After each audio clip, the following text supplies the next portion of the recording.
Hey, Kata fan. Interesting. You can't write anything for the first 10 seconds. Weird. Right now, I'm just going through my dailies for Jinx. Gonna give it a couple minutes for people to filter in, but then we're gonna talk about the recent Vex nerfs, the new Relics, and kind of the design behind Lilia, because one of the designers went and kind of gave some feedback on that. So we'll be talking about all that today. Hey, Nuclear, welcome. No, this is my main account. I've already done my daily wins on my other account.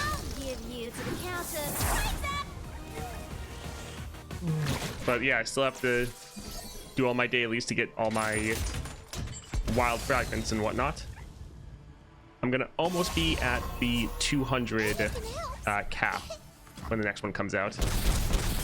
Toast, how do I save my level up rewards when the patch drops? Level up how? Like your legend levels?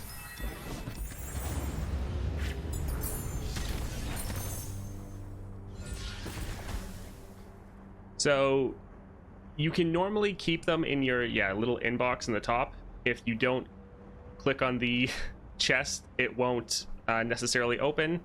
Also, sometimes you can like close out of the adventure, so it'll normally automatically open if it triggers during an adventure and you finish the adventure. But if you close out of the adventure early, even if you completed the requirements for it, it'll then normally sit in a little inbox for you, and if you don't open it up, it won't activate. So I know there's other people that really try to min-max that. For me, it like kind of feels borderline like an exploit, so I don't do it personally. But I know, a lot of people try to like stack up all their daily wins and stuff so that they can immediately get all the rewards at once. Yeah, there was a Vex nerf and it sucks. Hey Spicy, when you write a decimal number, do you use a comma or a point? For a decimal, I use a point. I don't use commas that way.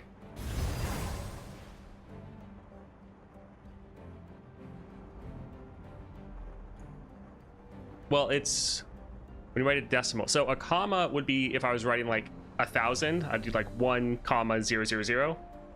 But if I'm writing a decimal of like 100 point something, then it's a period.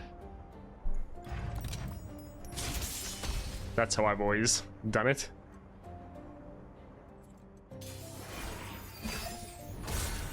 In European countries, do the exact opposite.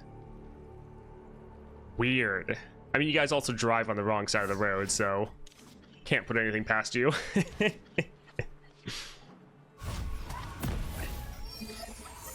Yeah, I didn't know that. That's interesting. Here I was thinking of something we could all agree upon. Alright, I'll just quickly burst through this Omen Hawk, and then I'll pull up some of the different changes.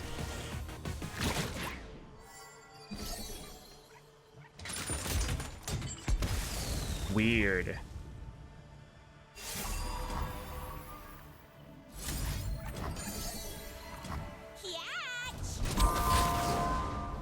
Aren't you in Nuclear? Aren't you in like Chile, right? Are you in Chile?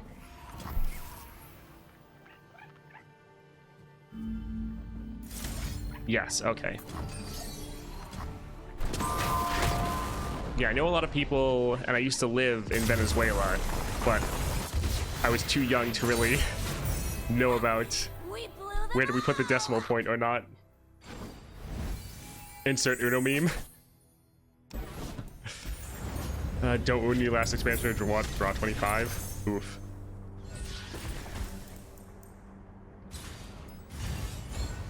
Alright, I'll go ahead and let's take a look here.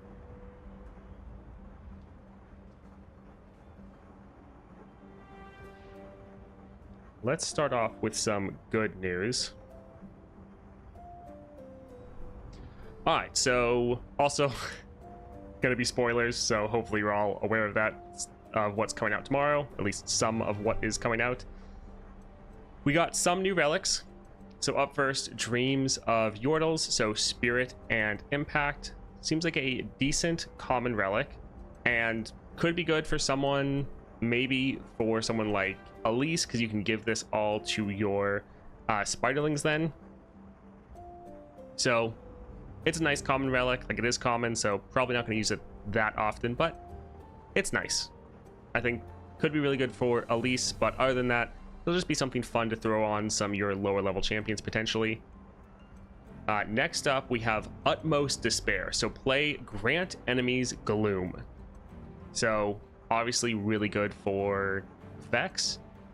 And then I feel like it's fine for other individuals, but not really. I haven't sat around to spend a lot of time thinking about each of these relics, so I'm sure there's some good synergies I haven't really thought of yet. Grant 1/1 in Impact, and you can do it again.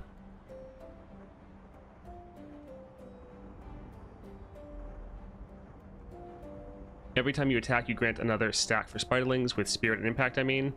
Oh, yes, that could be really good then, potentially. I didn't think about the fact that every time you attack, it's potentially going to give them another stack. That could be really good. We'll get to the Vex. We'll get to the Vex nerf. That'll be what we talk about next. With this, nice relic, nice rare relic, good synergy, obviously, for Vex, but I think this could also be really good for Lux, because with Lux, you're going to be boosting a lot anyways, so hitting the entire enemy with Gloom, and then you can boost your units and enemy units, so obviously great for Vex as well as Lux. Glass up there, Epic Relic, Spirit, and then attack, boost all units. So this is going to be amazing, especially for the two new champions, Vex as well as Lux, because you're boosting all your units, so all your Spirit and Impact is going up, and then all the enemies' Gloom is going down. So this is going to be a really good Epic Relic. So this is very solid. But let's go look at that very sad Vex nerf. So they changed the star power. Now your spells and skills damage enemies in the form of Gloom, which is pretty bad compared to what it was. Apparently, according to one of the developers, this change happened like over a month ago, and they didn't realize that the publishing team already had recorded the footage and everything. So apparently they didn't change it last minute. Apparently this change happened a while ago. It was just an issue that they didn't update their marketing material. So yeah, Ravenous Hydra, that's not going to work anymore. And yeah, this isn't great because let's actually bring it up here.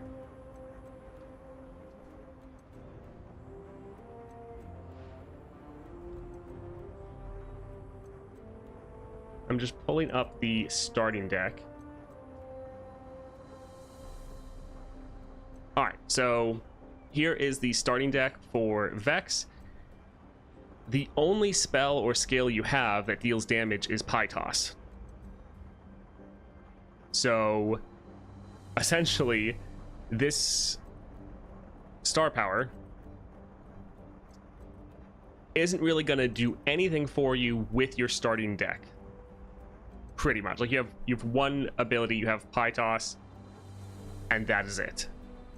Now this will still be strong in the fact that you can get a whole bunch of spells and skills throughout your run, and so it's going to make you have interesting choices while you're going through getting upgrades, because now all damage spells now mean a whole lot more. So it will still be strong, but definitely is a massive nerf compared to what it was before. Yes, you can generate spells off of the Concologist, but that's just very random. Hey Dre, welcome. So the nerf definitely is pretty rough, and I was very disappointed last night when I saw this. I don't really think that a weakness can be mitigated is strong.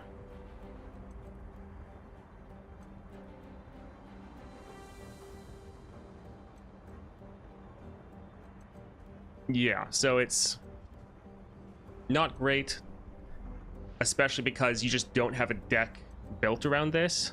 It's not really wonderful. It will make picking up cards more interesting, so some people might like that, but compared to what we were doing before, where you essentially started off with Enfeebling Strike, like, I think that was really fun and interesting. I don't think that Vex was too strong. Like, we still have champions that are stronger and better, again, such as like Morgana, another very similar control champion that is one of the strongest champions in the game. So this really sucks, and your deck really isn't made to help this at all. Thank you for following, Parzival. Thanks for the support. So, really disappointing to see this. Yeah, it really sucks that they gave us the other marketing material, because then we all just got really excited. If we just saw this first, it'd be like, okay, weird that the deck isn't really made to help with it almost at all, but your card choices are really going to matter. Yeah, it's not great. Like, Vex was my #1 champion. Now I think I'm probably going to care more about Lux. I'm going to go with Zero. Thanks for subscribing, Zero. I greatly appreciate the support.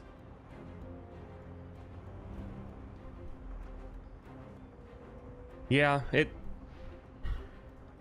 it's not great.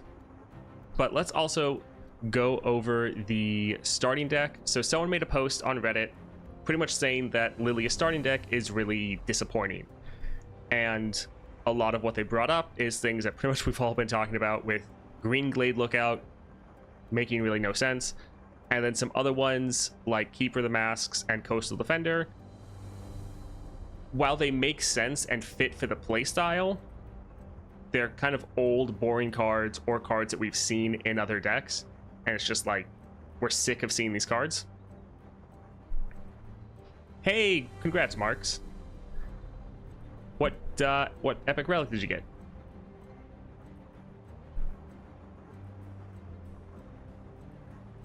Anyway, so they made this post, and one of the people that worked on the champion actually commented and tried to give some feedback. Been watching YouTube for quite a while, first time joining stream. Well, welcome.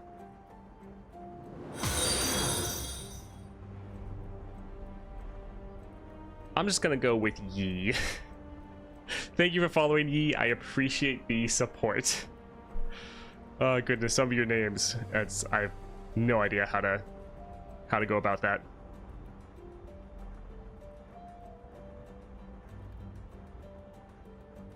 The one that shuffles lovely champs. Oh, nice. All right, so this developer, they gave some feedback. They said that they were one of the people that worked on the champ, and so they just wanted to tell us what some of the thought was going into it. So when we design Path of Champions decks, we usually need to balance the excitement level of not only the starting deck, but also of acquiring cards during the run. So while it might be easier to throw Lilia's constructed package into her starting deck and call it a day, we found that this both trivialized early content and made acquiring new cards disappointing, because your deck was already perfect from the get-go, and anything else would make your deck worse. Now, for right there, trivializes early content. I kind of don't think they should balance around early content, because you don't really play early content very much. Like, at most you play the early adventures one time on a champion.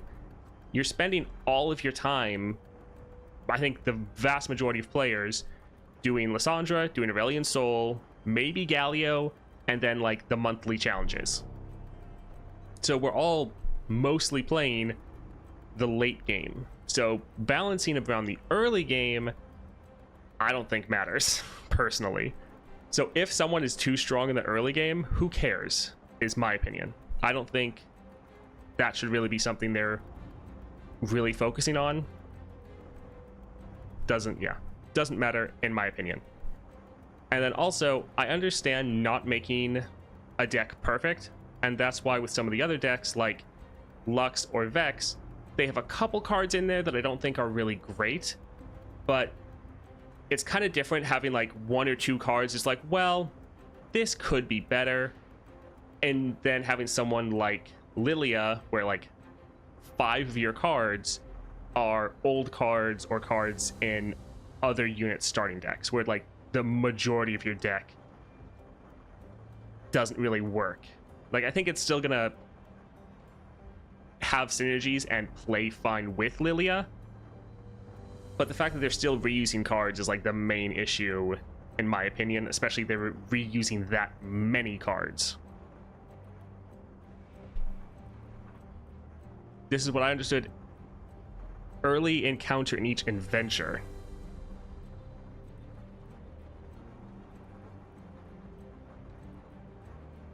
I mean, when I see trivialize early content,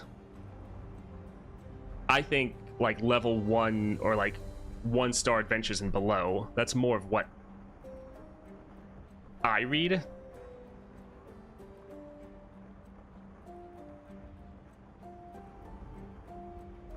Good morning. Yeah, the Vex change sucked. Anyway, so that was like the first kind of part that I read through this, and I was like, I think this is an issue. I think you should not try to focus on early content, especially if they mean like the early adventures, because it doesn't really matter if a champion blasts through there. Everyone's going to do that anyways when they just get higher up. I don't think balancing around that, if that's what they're meaning here, I don't think that matters. All right, so instead of using her full package, we decided to include existing cards that synergize with her in some capacity, and we thought this would have different spins to them when specifically played specifically with Lilia. So just right there, there's one thing for using existing cards. You should not be using existing cards that are in other champions' decks, in my opinion, if you can avoid it at all possible. Because I don't care if it's like, oh, this card has a different spin with Lilia. It's the same card that we've already seen and played with many other times in other starting decks. Like, I'm just sick of the card. I don't care if it slightly works differently. To me, at least, it doesn't matter. Give us a new card. I want to play with new cards, not the same card in a slightly different way. Like, if we want to use the card, we can pick it up during deck building or like during our run. That's fine. So that's just another part that's like, I don't care if it's a different spin. Stop using the same cards. You might have already played Shadow Assassin and Keeper of the Masks in Path, but Lilia's primary mechanic allows you to abuse their summon triggers and let you sleep them back and forth multiple times in a game. We found that to be exciting and entirely different play pattern that you would normally use them for. Coastal Defender is also present in another starting deck, but it's more powerful than normal for Lilia for a variety of reasons.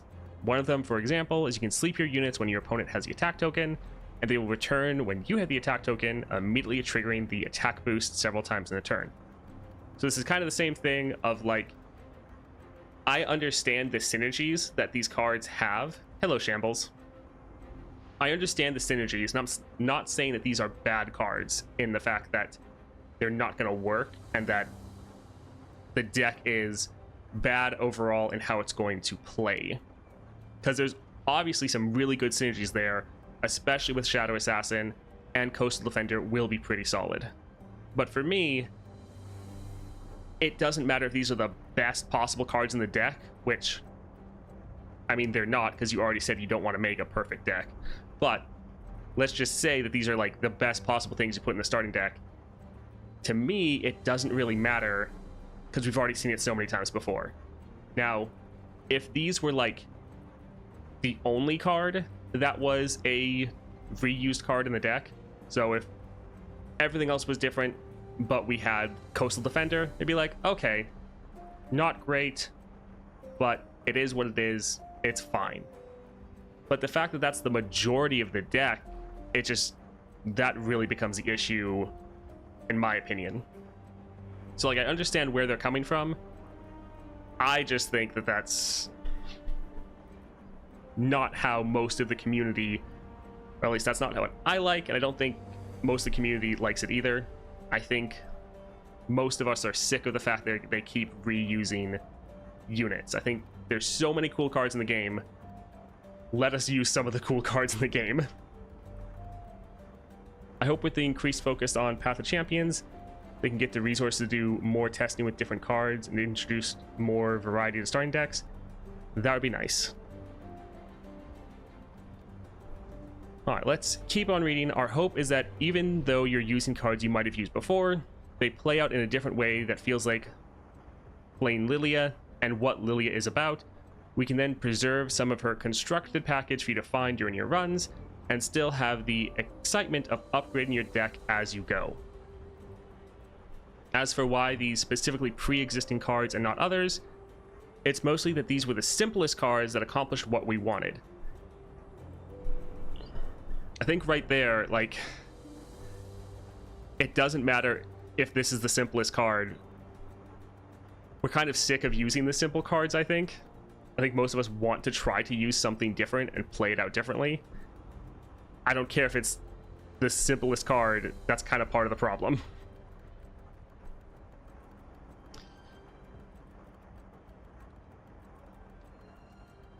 Alright, that we're at the right power level, and that played the best in our testing. Sometimes a card is missing, even though it looks like it fits, it doesn't play out well. Maybe it's too powerful, which makes the early encounters, early encounters less interesting, or its play pattern causes issues somewhere. Lilia, for example, struggled with board overflowing in our earlier iterations, so we cut back on some of the token makers. Hope this helps shed some light on the design philosophies we take into consideration when designing new champions. I look forward to seeing how people feel playing her after a few times. So this also is not to throw any hate at the designer, so please no one go and harass them or anything. I disagree with their philosophy, but I understand where they're coming from. I just wish that with their philosophy, they, even if they don't want to use the newer cards, they would, or use cards that we've already seen many times. You want to use older cards that we haven't seen a lot, then there's plenty of cards that have been released for the past couple years that they could use.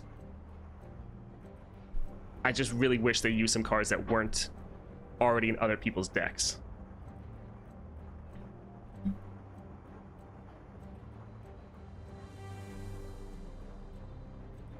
Because, again, if we look at the starting deck, we have Lilia, Dewdrop Harvest, which is the story landmark, Spriteling, and the Dreamlight Alina. They said they don't want to use too much of her support package because then you don't have anything to draw, and that makes sense. You don't want to literally have a perfect deck because, yeah, if you have a perfect deck, you don't want to get any cards at all. I get that, and that's why having a couple cards that aren't perfect makes sense. And I get not using the entire support package that they came with, but this just seems like it's too much. Because, like, Petal Pixie and Sprite Mother, these are two cards I feel like you could take these two, throw them into the starting deck, and get rid of, like, Green Glade Lookout and, like, Coastal Defender, and then you still have a deck that uses a good amount of the new cards she comes with, so people are excited they get to play with the new stuff, but then you still have a large amount of cards that aren't perfect, still synergize, but you still have room to try to draft other things and still get some exciting cards throughout your run. So it seems a little odd that we have just so few of the new cards with her. I mean, Concussive Palm, it triggers the summon mechanic because you're stunning a unit and then you're summoning the whatever of the dragon without playing it, so it triggers your star powers. So that's why it makes sense. Tails of the Dragon? Maybe, I forget. But yeah, you're summoning the unit without playing it, so you're triggering your star powers. So that was kind of some of the design behind it. And yeah, like, respect to the developer, I think the deck will play fine. So I don't want people to think that my issue is that I think it's going to be a bad deck as far as not powerful. I think that the deck will work pretty well together. I think it will be solid, especially with some of the level up upgrades. So I'm not saying it's a bad deck in the terms that it's not going to win, it's going to be weak. That is not at all what I'm saying. What I'm saying is I'm just disappointed at the design because I find it very frustrating to play with the same cards we've been playing with for years, especially when you go and look in the gallery of cards and there's so many crazy cards. You're like, man, this thing is awesome. I really want to play with it. And there's just so many cards I've never seen like in Path of Champions because they just almost never show up in our side of the game, which is disappointing. I want to see more of the exciting cards that the game has to offer. So that's really my main issue. I'm disappointed that we didn't get almost any of her support cards. That seems pretty rough. And then it's disappointing how many cards from other support decks are in here, because I think 4 of these, like Green Glade Lookout, Coastal Defender, Shadow Assassin, and Concussive Palm, all 4 of those are from other champions starting decks, which I think is just too high. Again, though, no hate towards the developer, and I'm not saying that they're bad at their job or anything like that. I think myself and the developer just have a difference of philosophy and priority. I think they're trying to make a really fun, interesting deck, and they don't really have an issue with using the same cards over again. For me, that is an issue. So pretty sad right there, but just wanted to give you guys a little bit more of a peek behind the curtain on what's actually been going on. And I talked to this person briefly, or I commented. I asked them what other stuff they'd worked on. Let's see. So they said the first champion they worked on was Relian Soul, and then they worked on all 3 from this set. So this person, it's not like this was the only one they designed. They also seemingly worked on Vex and Lux, and I think those 2 have really good decks as far as thematic wise and using a lot of these cards they actually came out with. Only one I don't mind is Lookout. That's purely because of the power that summons 1 at game start. What I dislike is that since I don't play PvP, the only way I can consistently play new cards is when they're put in the starting decks. See, I'm the same way. I don't want to have to go to PvP, especially because they're not prioritizing PvP anymore. I don't want to go there to have to play with all the new cards.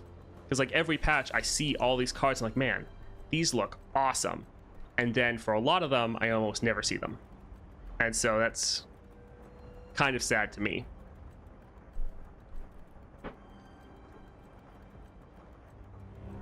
Claws is the jump scare, eyes is the control, and palm must be the tails. All the different parts of the dragon. Again, though, for all the different starting decks, they're all going to have item upgrades, and so that will change things up and give us some more synergies. Still not a huge fan regardless, but I think the deck will probably play well. Some of the other ones, though, Vex will be interesting. Really sad about the change of the psychological warfare, though. that is kind of an issue, and I kind of see some of the same design philosophy of like, here is a star power that doesn't really work with your starting deck generally, but it's going to make it interesting for drafting and going through and getting your spells and skills. While this is definitely frustrating, especially because we saw the other change that they used internally, and while I was definitely very disappointed and annoyed last night when I first saw this, I'm trying to somewhat hold off on judgment until we play with it in game. Because yes, it's disappointing. They definitely shouldn't have shown us the other one, because we all got then attached to that one, and then they took that away at the last moment, essentially, even though apparently this was the one they had designed for over a month ago. So miscommunication there between the two departments. Sad. But I think there are going to be a lot of spells like throwing out an avalanche or something where you're now damaging the entire enemy board, and now they all get gloom. I think there will be a lot of fun powers, and maybe this will really spice things up and give us a fun playstyle where we're now really caring about what cards we see as upgrades, and this gives us a whole nother perspective on what we want to choose. So it could make things more enjoyable as we go through the adventure, but we'll somewhat just have to see. Kind of disappointing the amount of reused assets. Yes. I'm not an expert, but Vex 2-star looks terrible. I don't know. Her deck seems like a big change. So the 2-star is terrible in the context of just her starting deck, because for Vex, your starting deck, you have your Pie Toss. Your Pie Toss then makes a Anvil Toss or Perilous Pastry. So that's the one way you're going to be able to trigger it. And then the Concologist generates a spell. So if that becomes a damaged spell, then that's how you can do it. Outside of that, though, you don't have any triggers for your star power in your starting deck. So like in that regards, yes, it's pretty bad. But this is just going to make it so that you now have more to think about while you're drafting cards, which could make it more fun. It is definitely going to be a little bit rough though in the monthlies, especially the monthlies where you don't get a shop, so you can't look for cards, because then it's like, okay, my star power does almost nothing. So that's not that great. There's another pinned comment, but I guess it's the same explanation. I find this especially unusable for monthlies where you have no possibility to get many pings. For the monthlies, if you have a shop, then it'll probably be fine. But if you don't have a shop, then yes, you're gonna have a tough time. I guess they really want us to get cards into our decks for some weird reason. Not even your champ spell pings. Yeah, that's the thing, is they have spells and skills in the deck, but they're already doing gloom. So it's like, this doesn't matter then, because they're already doing gloom. They're not actually doing damage. Who do you think is the most exciting champ off of this expansion? I was the most excited for Vex. Now I'm the most excited for Lux. Although I think there's a decent chance that Lilia is going to be the strongest, because there's a lot of crazy stuff you can do with some of her mechanics. And while I'm not a fan of her starting deck, I think there are some really powerful combos you can do in there, like the fact you can keep sleeping and using your Shadow Assassin as a draw engine. I think that's going to be pretty crazy. So I think Lilia has a decent chance to be the strongest, but we'll see. I mean, I'm still excited to play everyone. This change is disappointing, but I'm still excited to play everyone. Lilia, I think the deck will still play fine, and I think Lilia herself will be really interesting. So it's, yeah.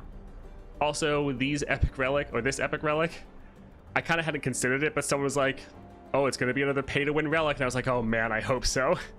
For me, it's like, I hope this is added to the store because I want to buy it. Can you make a watch time command? Not 100% sure what that is, to be honest. And they're not bringing old champs back either. That is one thing I'm really disappointed by. I was hoping that this patch would have some old champs. Hopefully they're going to start doing that. I mean, they're going to have to because this is their last expansion or expedition or whatever it's called. So kind of disappointing, but there is a lot of other content here. I think this axe is going to be amazing. Thank you, Jack Op. I'm going to go with that for following. I appreciate the support.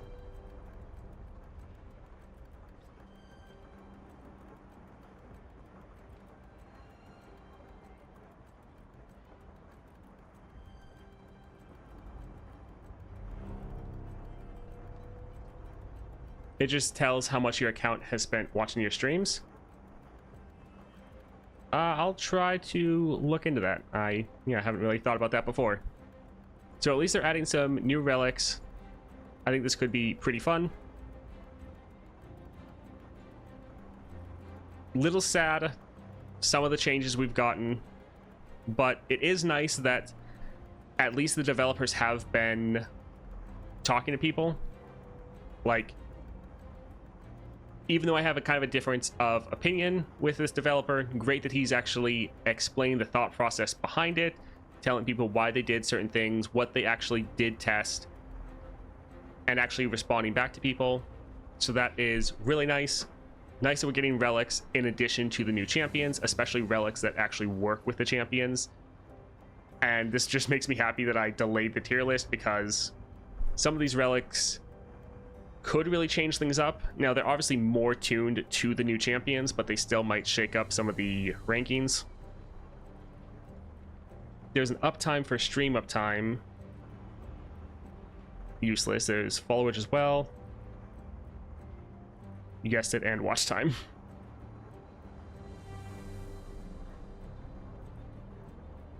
At least with the new Yordle relic, yes. This is one that definitely needs to be tested out. Because what someone mentioned, like, I thought it'd be good for Elise regardless, but someone mentioned that, like, every time you attack, you're potentially going to give another stack of spirit and impact to your units, which, if that's the case, that could be really good. Beard shaving stream, people have to donate, like, $10,000. Yeah, that would take a lot. You could combo the rare relic with the new epic one on anyone in general. Yes, that is very true. Grant enemies gloom and the spirit boost all units. These two will especially be good, well, very good for both of the new champions as far as Vex and Lux. But yeah, this will be good for Lux because you're already trying to boost units. If you can also make the enemies have gloom, that could be pretty good. I was thinking about switching Evolve Relic with this one for Elise on top of Beast Within and Spirit of the Buru. Yes, I have the highest watch time and nobody notices me. I notice you. You're my favorite bearded streamer. I'm guessing I am your only bearded streamer. Nightbot does not have those capabilities. We'd have to set up stream elements. Okay, good to know. Evolve Relic on Elise's stats, though. The designer, Hall of Fame X, Match of the Gathering player. Interesting. Are we getting new powers? Not that I know of. Possible. Normally, as far as the stuff that they find and gets leaked, normally they don't find everything. So, just because this is some of the stuff we've seen, doesn't mean this is everything. So it's, yeah, we'll see. Think of all three new champs can do that 2 relic combo pretty well. Yes. The epic relic could work on Vayne. You would get a lot of attacks in, and so it would work to at least boost yourself up. I mean, it could work. I don't know how well it would work. Lilia has lots of spirit but no boost, so the epic could be pretty nice on her. True, yeah, she has ways to give her unit all that spirit. Actually, let's actually take a look at Lux again.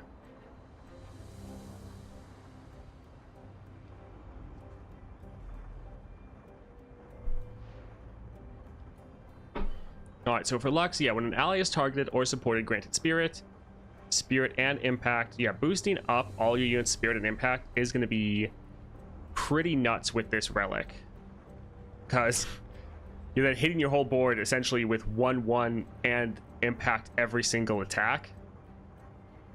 If you have this relic and then you're playing someone like Lux and you can get a rally or scout, it's going to be nuts. Premium Rage Blade for Vayne. Lux loves that epic, but kind of a given. Yeah.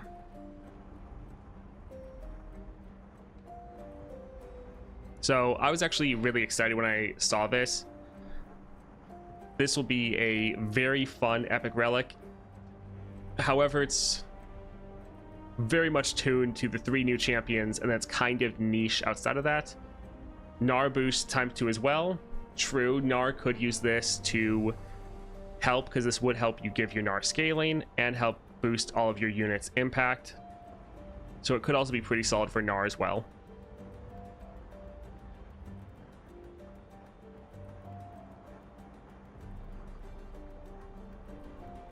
Yeah, so this is all the new relics are good additions to the game.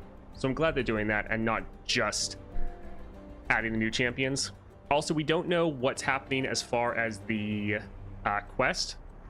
So just so you guys don't know, there's not going to be a event pass. They're trying to rework how event passes work, and so there's not going to be an event pass this expansion. They do say, or do you see, there's going to be a quest, and so you're supposed to be getting a bunch of rewards from there. So we should still be getting rewards. Hopefully we can get some stuff to get some more, maybe golden reliquaries. But yeah, there won't be any event pass, so be aware of that. Could be used on Vex to boost glooms on enemy units. Yeah, this is definitely not just for Lux. This is going to be very good for Vex, because attack, boost all units, you hit them all with gloom, and then if you have your Vex leveled up, then when you apply gloom, you do it again. That's the thing, Vex, even without the second star power, which second star power definitely was pretty crazy before, I think Vex will still be fine, especially if you have this. If you have this relic on, then you're gonna destroy. Probably have to buy the quest for more rewards. I don't think so. I mean, I don't think they've, well, I was gonna say I don't think they've ever charged you for a quest before, but technically with the event pass, there are some quests that are only unlocked if you buy the event pass. So maybe, but I kind of hope not. Yeah, they're definitely going to remove the Emporium cooldown, 100%, totally. Yes, Elise would be good with this relic. Especially if you also paired this relic with, like, this one here, so you're making sure your Spiderlings had that Spirit and Impact, because then potentially it would kind of boost them twice, because you attack, they get the Spirit and Impact from this, and then they get it again from this here. If the golden reliquary cooldown was reduced, I'd buy the Nora bundle.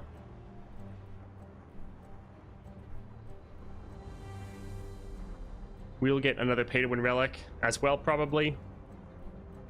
You mean in addition to this one? Because I'm hoping this is the pay-to-win relic because I want to get this relic with the 4-star champ.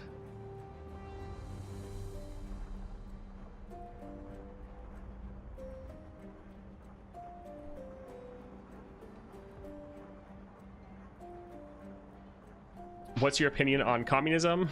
Communism is terrible and has killed a ton of people.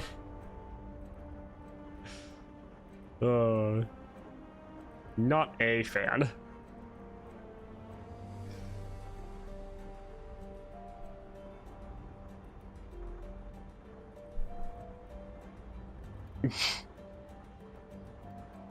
All right, let's...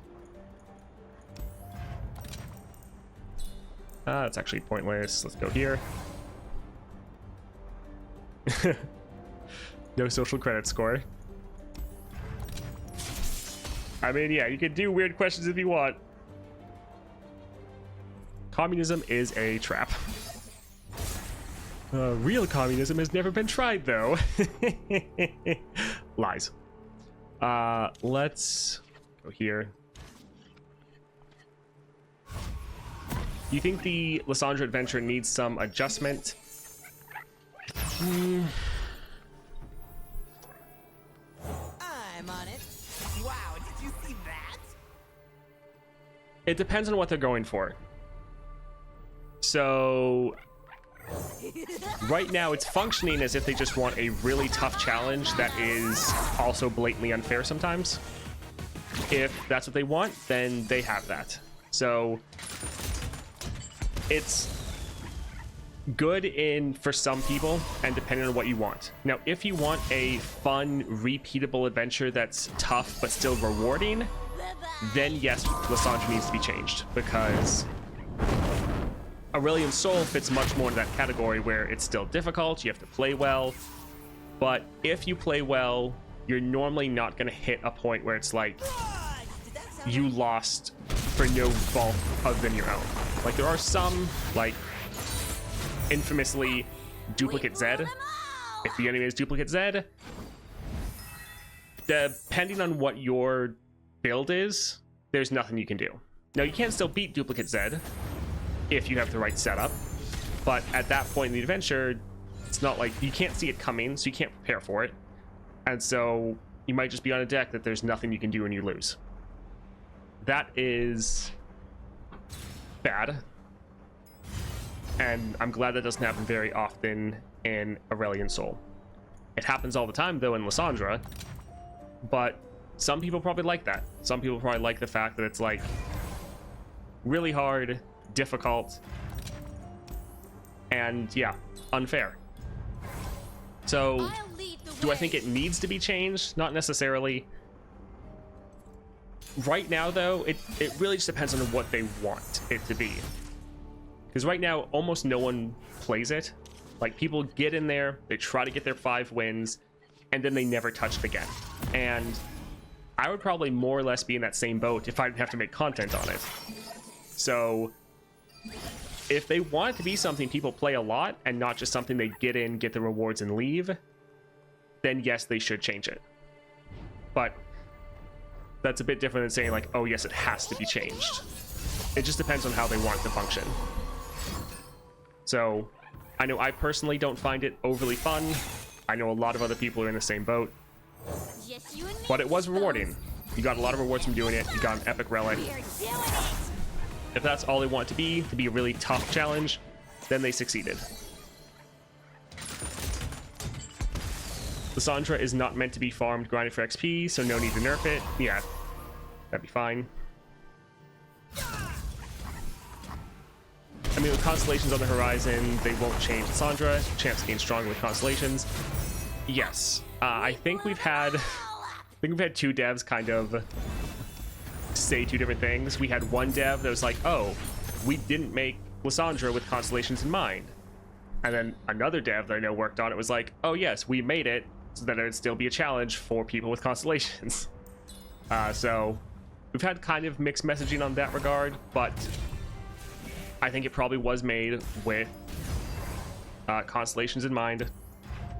and it will still be a challenge even with constellations because we have some of those just brutally hard and like borderline unfair mechanics. Now, I will say it is still satisfying to win when you go up against something that like you're not supposed to be able to beat. Like the fact that I was able to beat If It Stares with Morgana, despite the fact that it's a direct counter to you. Like, it was long and tedious to do, but it was like I was able to do it, and that was nice. Rules are made to be broken, like buildings. Or peeping bones.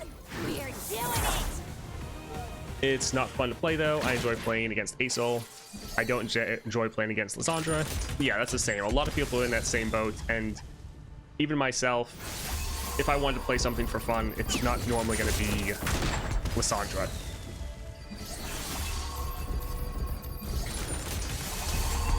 I think that they should leave it as is, but for future adventures, they should go the Asol way. Yes, I totally agree with that.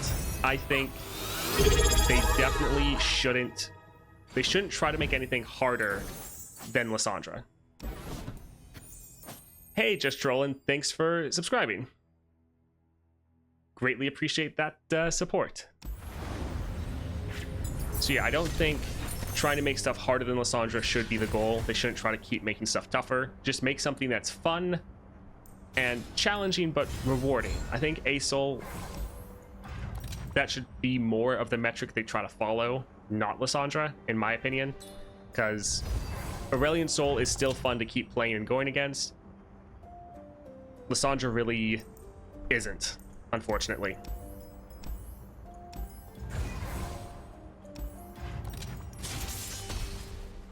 Lysandra is fun with Scissors Nidalee. Yeah, I mean, that's more just Scissors Nidalee being fun in general, but dear God, your screen animation is so crisp. Everything's so smooth. For me, the unfun part about Lysandra is the fact that they nerf the player by not giving you more powers, powers in shops, scribe, sorrows, etc. Yeah, that is definitely annoying, but again, it just depends on your design philosophy for Lysandra. So it's not something that's like objectively bad, it's just bad based on your opinion. Like, I prefer adventures where you get more powers, but again, some people probably really like the fact that you're now just relying on your cards and you're not relying on broken powers as much. The original Lysandra, according to Dan, was unbeatable by everyone at Riot, super overtuned. Yes, and I think that when he said that, a lot of people were like really excited, like, oh yeah, this is gonna be great. But for me, like, unbeatable doesn't mean fun.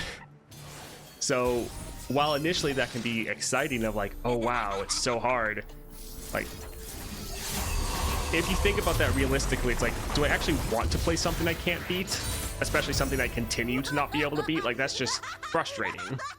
Like, being able to overcome something, sure, but just smashing your head into a brick wall continually, like, isn't that fun? Yeah, I'd make some suggestions to Riot. I'm okay with the lack of powers, but I'm unhappy with the lack of champion upgrades. I mean, it was intentionally unbeatable because it's easier to dial difficulty down than up. Yeah. And so it is good to make something or lean towards the side of it being harder, but I think for future challenges, they shouldn't go into it being like, oh, we're going to make something harder than Lysandra. I don't think that is smart, personally. I think trying to find something more closer to Aurelion Sol would be smarter. Something that is still challenging, especially when we first go into it, because then we don't know what the starting decks are. Like, the original Asol was still fairly challenging because we didn't know what a lot of these champions necessarily did, how they changed from their other iterations, because champions are slightly different in there than they are when you see them in different adventures. And so it was still difficult as we went in I'll write my and own figured stuff story. out. But like Lysandra has definitely gotten easier because you know now more of what all the decks are, but it's still not really fun to do. At least summon Jax. Oh, I don't have any mana. Rules are made to be broken. The first few tries in Lysandra is fun, but then it becomes frustrating. Yeah, it's fun because of the novelty. It's new and exciting. You're like, oh, what are these gonna do? And so that part, yes, that can be fun in the very beginning, but then later you're just like, this is just annoying to play against. I don't really want to keep going against this. They have to make something harder, don't they, for 6 stars? I mean, do they though? I feel like Lysandra will still be tough even for 6 stars. Like, yeah, it's gonna be tough. I enjoy Lysandra for the most part. It's specific combination of mutators that make it unfun. Yes, it's just the fact that those mutators happen fairly often. There's like, Now in it's Aurelion party. Soul, we have like one really bad mutator of Zed at the very end, so it has enough mana to play Zed right away and duplicate Zed, so they play him, gets doubled, they attack right away with 4 giant champions. We blew them That's the all. main bad thing in Aurelion Soul. There's some other ones that can be annoying, like Ezreal with level up, because he gets his barrage right away, but there's a lot less of those. For Lysandra, like, there's a whole bunch that can happen even immediately. Like, if you go up against the bird with the one that doubles your stats and gives you fearsome, so they can play a unit with 40 power round 1, like, and with it having fearsome, you might not be able to block it, so they just drop something, and if you have bad luck round 1, you just don't draw anything that can stop it, then you just lose right away. Like, that doesn't feel good to play against. It's like, oh, okay, I had bad luck for 1 round and I'm dead. Like, and that's just one example. There's a whole bunch of them that really can mess you up, the combination of mutators and champions. So it's like, yes, that is the main problem with Lysandra, the fact that this combination of mutators and powers. It's just that it's a very common problem, whereas Aurelion Soul has the same problem, but it's very rare. You have to have a lot of different things all happening. Like, it has to be Zed. Zed has to have duplicate. Zed has to have duplicate and the attack token. Zed has to have all of these, and he has to be one of the 3 last champions, so he has mana to play Zed. Like, it's a lot more things have to happen for that to happen, to go off. Whereas Lysandra, it's like, you're probably going to hit one of these every run that you have to avoid. Thank you, Vosart. Thank you for the follow. Appreciate the support. Yeah, Lysandra plus I'm Inevitable. Because that's the thing, I Am Inevitable isn't that bad for a lot of the different champions, or a lot of the different opponents. I'm Inevitable is not that big of a deal. Except, again, in some very specific situations where it's the worst thing ever. I think that's pretty much all of the powers in Lysandra. Like, it's fine for most of the opponents, but then there's a couple opponents where they just synergize so well together and destroy you. Like, every single one of the legendary powers has one of the opponents that synergizes so well with it that you're going to have a terrible time if you see it. I actually really love the entire adventure except for Lysandra herself. I don't like that there's just 2 paths that are the best thing to do versus her. In general, most of the adventure can be okay, but again, it's just those random combinations that sometimes you go up against that there's not really anything you can do. Dogs PTSD. Yeah, the dogs can be a little bit rough. Are you from the Northeast? Yeah. All things grow cold with Omenhawk. Also, a heads up, you might want to hold off on doing the weekly adventures. It's not going to matter that much, but that way you have more of a chance to get some of the newer stuff. Just throwing that out there in case anyone was planning on doing them. Like, you still can do them. It's not going to be that big of a deal, but something to bear in mind. Or if you have any other rewards that you're going to do, like right now my low level account, I'm working on my last reward for Aurelian Soul, which gives you a platinum vault and a silver reliquary, but I'm probably going to save those till after the patch.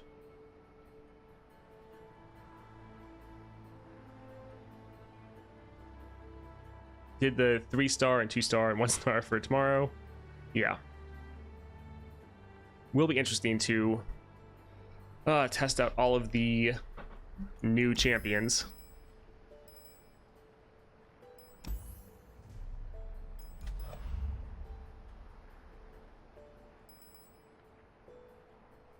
What was some of the...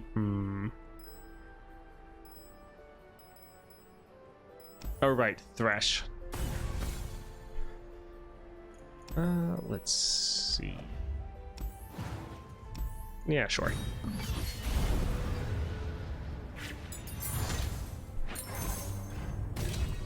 Just gotta get Oath of the Guardians for Thresh.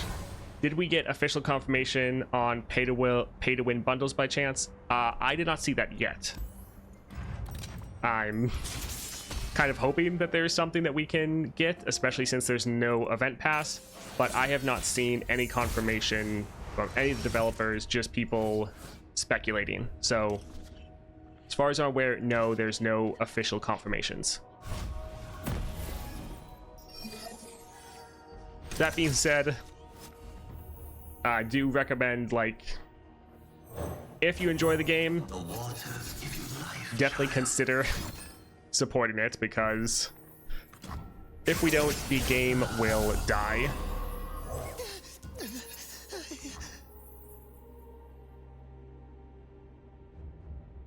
Yeah, there's no event pass this time. I would prefer if they made a pay-to-win bundle with like some shards for the champions as well as the epic relic. I would prefer that over them doing something like making us buy the quests. Like, I know they've locked quests behind the event pass before. I hope they just make, here's a quest for everyone, have fun, play it, get some new stuff. Adding some other form of monetization though, not bad. 3,000 coin for champ shards and a relic. Yeah, it wouldn't be terrible.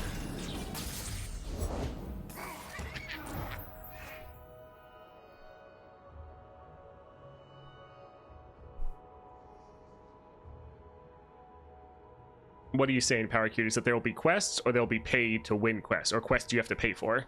Because there's definitely quests happening. They've said that. That's 100% happening. I just hope they're not going to make people buy the quests.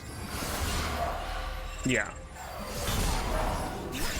I'm hoping they're all free, but we'll have to see. But yeah, that's what I would think they would do and what I would hope they would do. Again, that is speculation though. Do you think giving 5 shards instead of 4 in the quest was a bad call? No, I think that was great that they're giving us 5 shards instead of 4. I think that's nice, especially since they're increasing the limit up to 200, probably with the introduction of 6 stars.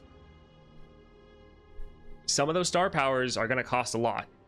Like, hopefully not 200 for a star power, but it's probably going to be 100 or higher. So the fact that they're giving us more, I think, is smart, because if they gave us 4 and then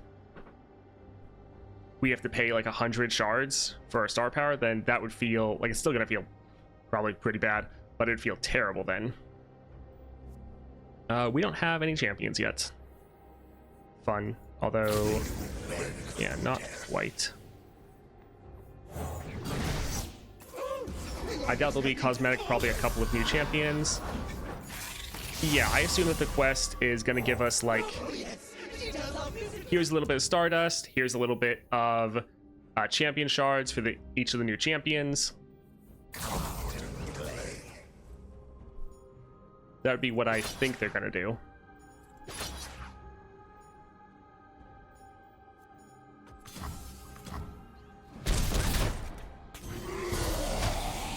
It's great, but don't they need money?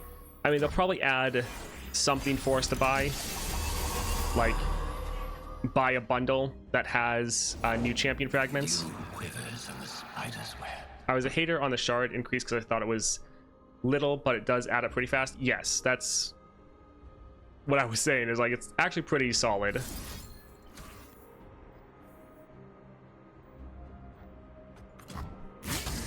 Honestly, let me buy a big expensive pack that gives me everything for the patch, all Relics champ shards for 3 new champions to get them to 2 or 3 stars, maybe even a bundle with cosmetics.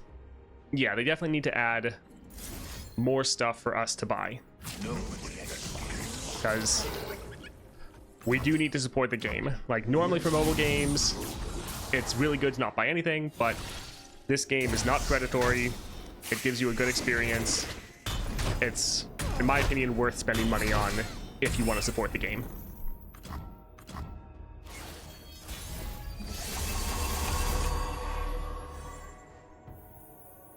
I'm not incentivized to pay for any Path of Champions content, but I'm glad others keep the game free.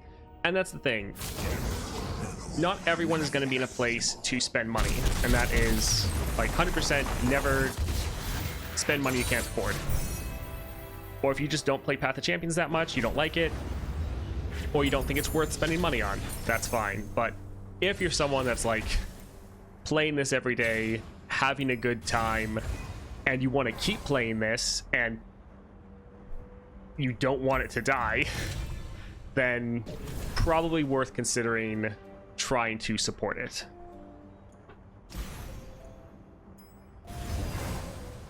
Because yeah, before I was very much of like not as encouraging for people to spend money, but it's like, okay, kind of at the point where we really need to start supporting this, otherwise we are not going to have a game anymore. Honestly, they just need to convert it to proper live service model, because otherwise the influx of content is pretty slow. I think they just need to give us some more stuff to buy. I don't think you have to... I mean, it just depends on what you mean from live service. Because, like, it is already a live service game. Let the whales wail out. I mean, I want them to definitely keep a balance where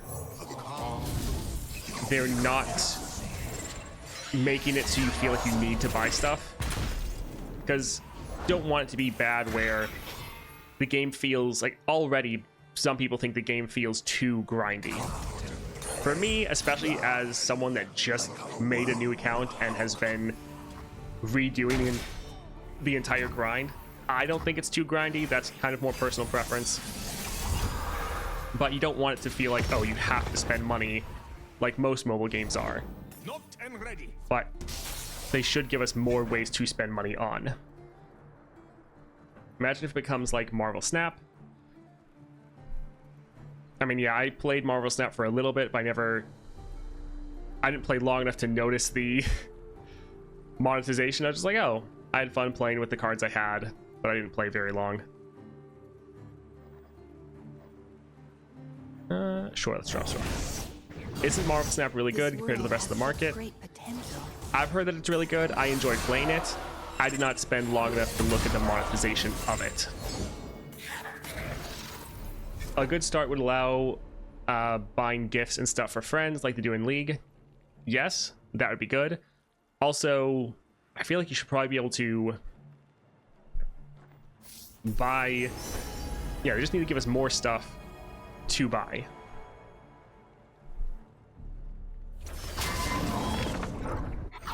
Although that being said, in the Emporium on my low level account, since I don't have everyone, there's constantly fragments in there that I could buy.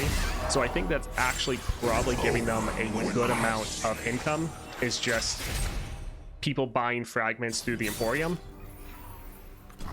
because I didn't really notice how often it happened, because on my main account, since I have everything, I couldn't tell. But it's actually quite a lot. Be at peace. Marvel Snap sells a single emote for $30. I mean, if you don't need emotes, though, then who cares? Monetization is terrible and expensive for the player, but the game is actually fun. It's a dangerous combination. To stay at the top, you gotta buy the newest cards, and they're all expensive. Gets nerfed, oh well. So I actually asked Eric this at one point, and apparently they had considered it, and it wasn't cost effective. Oh, I think you're replying about gifts. Interesting.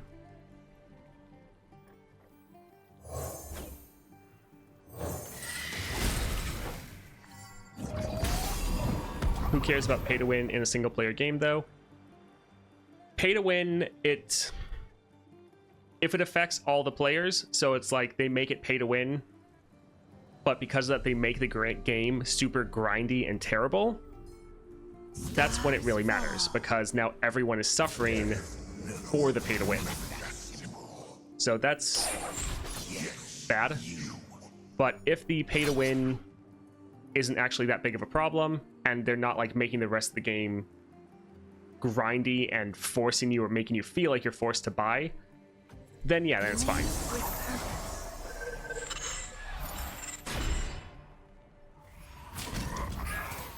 I only played it when it's still in beta, but then left it and haven't touched it in years. But I've read so many bad things with predatory gacha tactics. Unfortunately, these models have the most success financially. Whales are OP. Yeah. I figured that, yeah, potentially I could have killed the wolf, but not really. My mental energy is focused much more on chat, and I'm throwing very little at what's going on over here.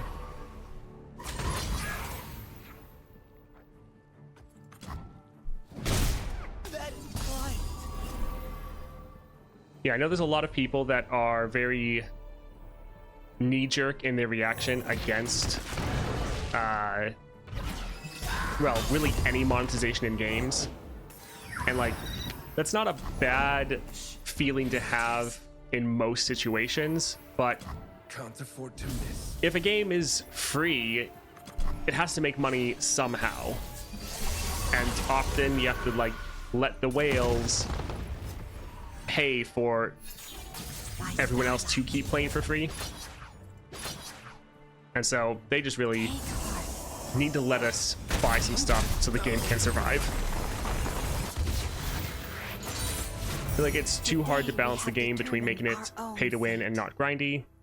It's like Warframe, it's a grind fest. You can throw money at most things, but the more you spend, the less you have to grind for, so the less content you have. They still make tons of money because the price for convenience is cheap. It's a delicate balance, yes. I didn't even... Oh, it's kind of funny. I'll never understand people who are against monetization. If you expect the devs to do things for free and not be able to support themselves, that's delusional. Yeah, a game has to be able to make money. So you can be personally against giving games money. And it's like, if that's your choice, that's fine. However, that being said, don't probably play these types of games, or at least be fine if they don't make it. Like for me right now, I'm also older, so I have more money. It's not like if you're definitely like younger, teenager, something like that, then you have less of an income to be able to do or support any games.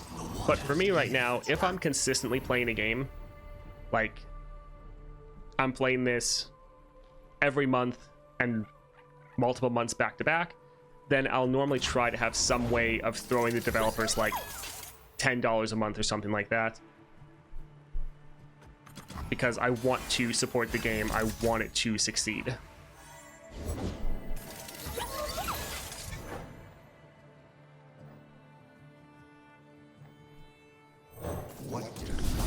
Are the people who are against monetization in general?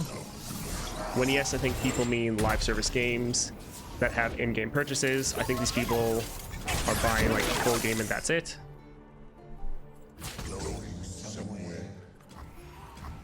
Yeah, like if you're against monetization,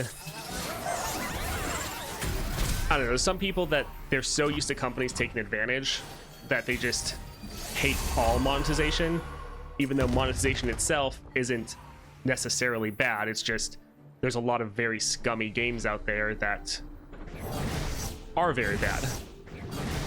To heal and protect. By content being slow, I meant that ASIL came out October 2022, and the only other piece of content until LeAndre was the monthlies. Relying on players to create their own content is not a lucrative business model by any means. I'd rather buy a season pass every X months and have a guaranteed amount of new and engaging content than buying skins and card backs. Yes, I think, especially with them focusing more on Path of Champions, we definitely need more new content in the game. Just relying on the adventures we have, especially the fact that the LeAndre adventure, I think a lot of us were like, oh, it's a new thing that we're going to be grinding all the time. Be at peace. Whereas it's like, not necessarily something we want to be doing, especially the fact we're also not getting new champions that often. So with them focusing on Path of Champions, they do need to start adding more content than they have been. When are these new cards coming out? The patch goes live tomorrow. For me, it's like 11 or 12. Hello Toast, I just arrived. What is the Vex nerf? They changed her second star power to now only trigger off of spells and skills. So this is her second star power. Yeah, spells and skills damage enemies in the form of gloom instead of just all of your damage. Apparently, from the developers, they said that this was a change they made like over a month ago. They didn't realize that the publishing team had already grabbed their footage and was using their old build. And so that's what happened. So it's frustrating and pretty rough, especially considering you have very few ways to trigger this in your own starting deck. It will make deck building a lot more interesting. I think they really want people to be excited about deck building.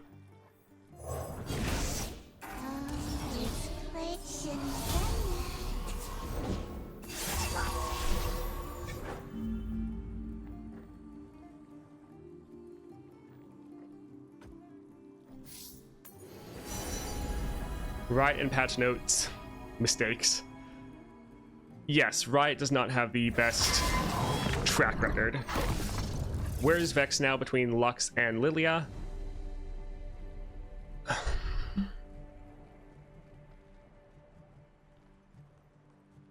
I mean, it's gonna come down to their decks, their deck upgrades. I think though Lilia has a decent chance of being the strongest. Stars fall. And then, yeah, Vex might be in the middle and Lux might be at the bottom. I think Lux will be still really good. I just think her kind of game plan can have more difficulty scaling into the tougher challenges like LeAndre. That being said though, especially with the epic relic they released, I think that just massively boosts the power of both Lux and Vex. So if they get that, then things be pretty crazy. Granted, the fact that Lilia can abuse summon mechanics, there could be some pretty degenerate things you're able to do with that are just absolutely broken. Yeah, we'll just have to really wait and see.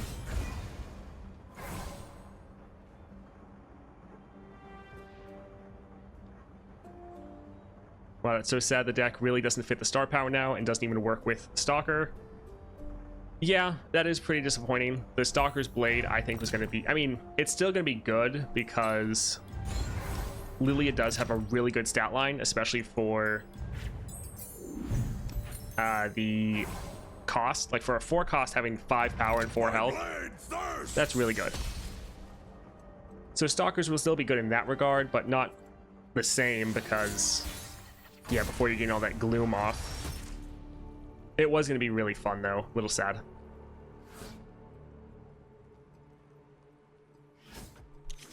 I would have actually rated Lux as the strongest because she has low cost aggro.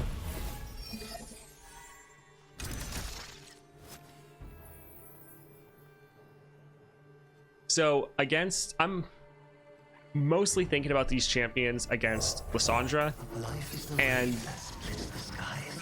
like Lysandra's dropping like 9/9 units with tough, potentially round 1. So unit focused decks have a really hard time dealing with that because even if you can flood the board with units, they're still not going to be stronger unless you get like crazy lucky. They're not going to be stronger than what Lysandra's bringing out. So I feel like Lux is going to struggle more against that sort of playstyle than the other two. Again, though, Relics will make a big impact on that, and items that they're able to get from their champion level ups will also impact that a lot as well. So I'm definitely not just being like, oh, this champion is definitely going to be the best, the others are going to suck. Like, I think they'll all be solid. I think Lux's playstyle lends itself often to more being on the weaker side, but I would be totally happy to be wrong about that and have Lux be the strongest. That's no problem with me. There's going to be some dub combos with Lux for sure that'll break the game. Yeah. Lilia Black Cleaver, simplest broken thing. So now we can only Riptide to trigger it. Yeah, Riptide should work. That might actually be pretty solid because, I mean, just hitting the targets with Gloom is good. So that might be something you do if you don't have the new relic. I don't even know what it's called, but the new rare relic they're adding that just hits all the enemies with Gloom. Riptide could be a decent alternative there. Gatebreaker Riptide Vex might be a thing. Yes, it definitely might.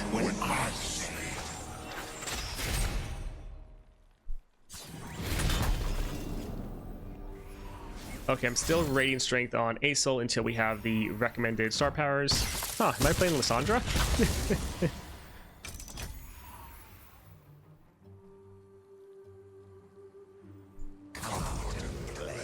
Alright, so I haven't killed anyone this round.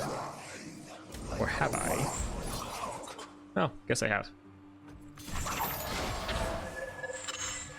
Sounds interesting. It might be good for something short like the monthlies, but in a full adventure it feels like some spell support would be better. Yeah, I agree, Power Cuties.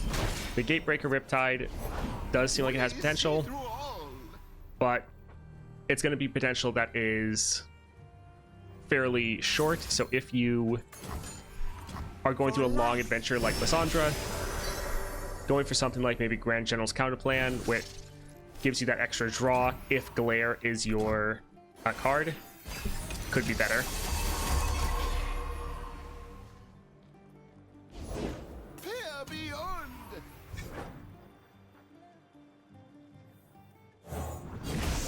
Have the stars been giving you much? Yeah, that's the main thing to consider with the new star powers for Vex. Not great for your initial starting deck, definitely, but it's gonna be able to be really good throughout adventures where you can hit up shops and stuff, because there's so many good spells and skills that can do damage, and it just gives you an extra little thought process to go through when considering them. And I think that is good to have.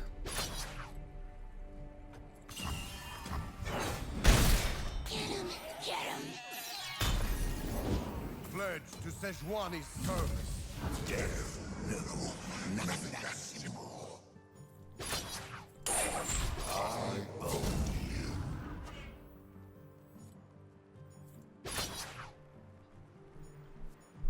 This actually has fearsome. Yeah, none of these can actually be blocked.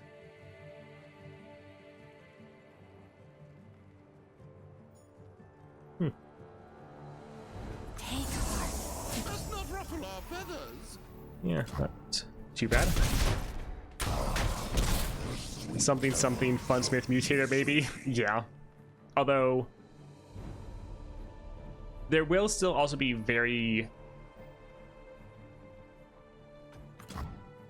there'll be a lot of spells that you don't necessarily care how much damage they do. Like, damage will still be good, but just getting gloom onto the enemies at all is going to be pretty solid. I won't let you play your tricks.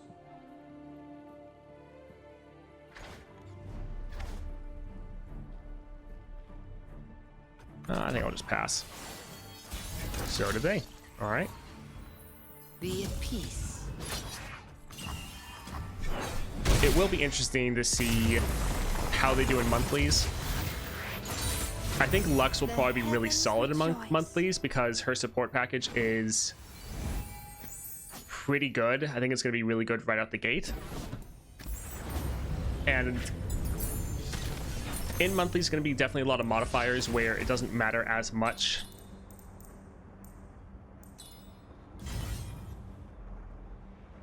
Like, you're not going up against Lysandra that can really punish you. There's going to be modifiers where having a scaling deck like Lux isn't a problem. And so I think she'll probably be pretty solid for the monthlies. Vex will probably still be decent. I think it's still a strong enough mechanic that can probably shut down a lot of enemies. So I think that one will still be good. As far as Lilia, I think we're really just going to have to see. I feel like her support deck, it's really going to come down to the items. There are a lot of cool things you can do in there.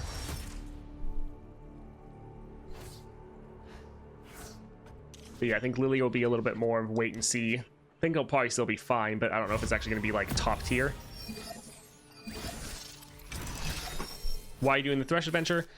To get a...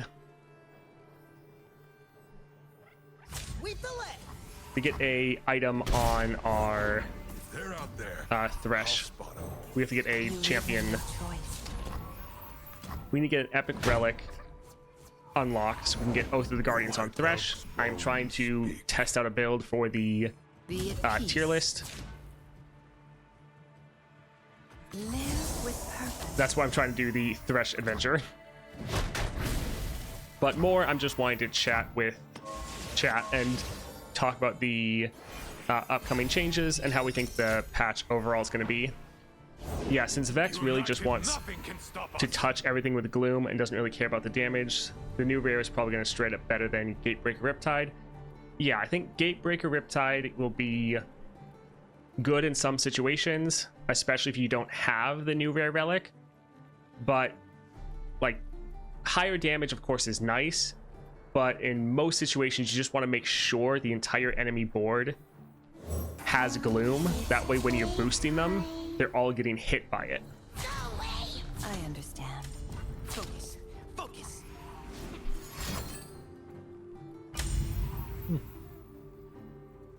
Yeah, I always thought Oath would be good on Thresh because of the level 2 effect. Exactly. And so, haven't really done that as much before because I really like Disciple of Shadows on him with Succubus Brand because you can level him up then incredibly quickly. But then when we were going through all the builds, people were like, this is probably a build you need to check out. And I agreed, so here we are.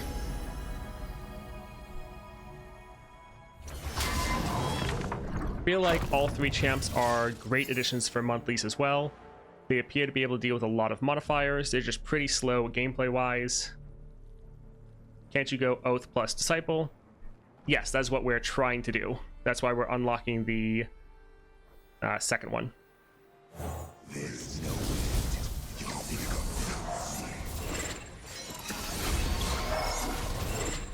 What modifiers do these champions? I haven't really thought about them specifically for the monthlies as well as modifiers. What modifiers do we think they're going to do really well against?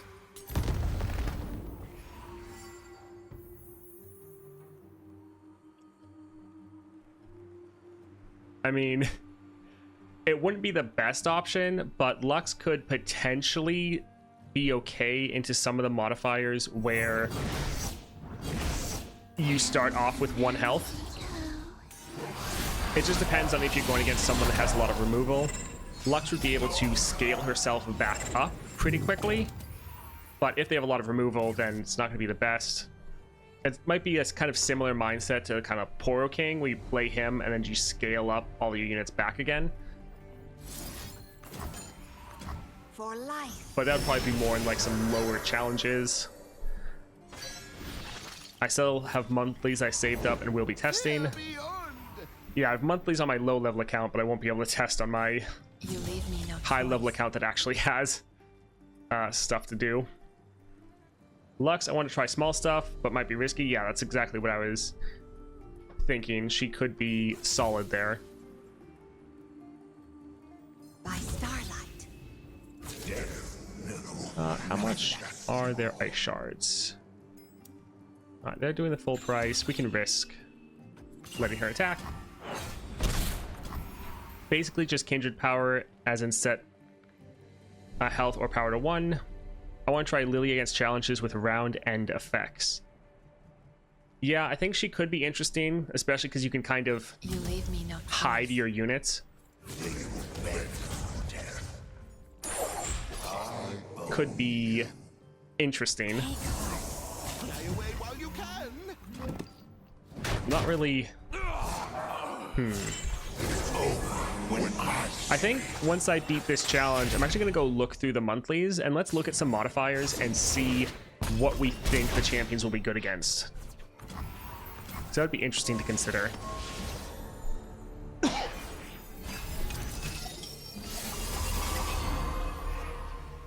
Safeguard our homes.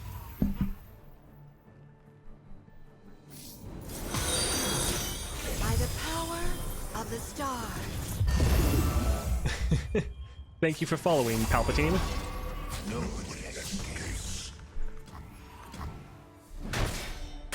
Lilia could be really good for the ones where units get killed and revived around start. Should level her up super quick. Yes. Definitely testing with Stalkers and Forced Workout. Forced Workout doubling stats. Yes, that could be pretty fun. Live with purpose. When I see the Senate followed, I just immediately think of, yeah, Palpatine. I am the Senate.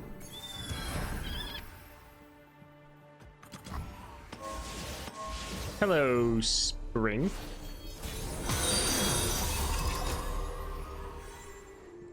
Hey, Hanzu. Yeah, we're gonna... Thanks for following. I, as always, appreciate the support. Our strength is yours.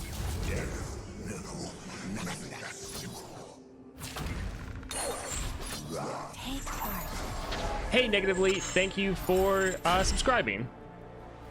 Go on, gift me a skull. Oh, the support keeps me here, pumping out all the videos and all of the daily streams. All right, let's finish this up and go look at the monthlies. Today we have determined our own fate. I'll just finish this up later.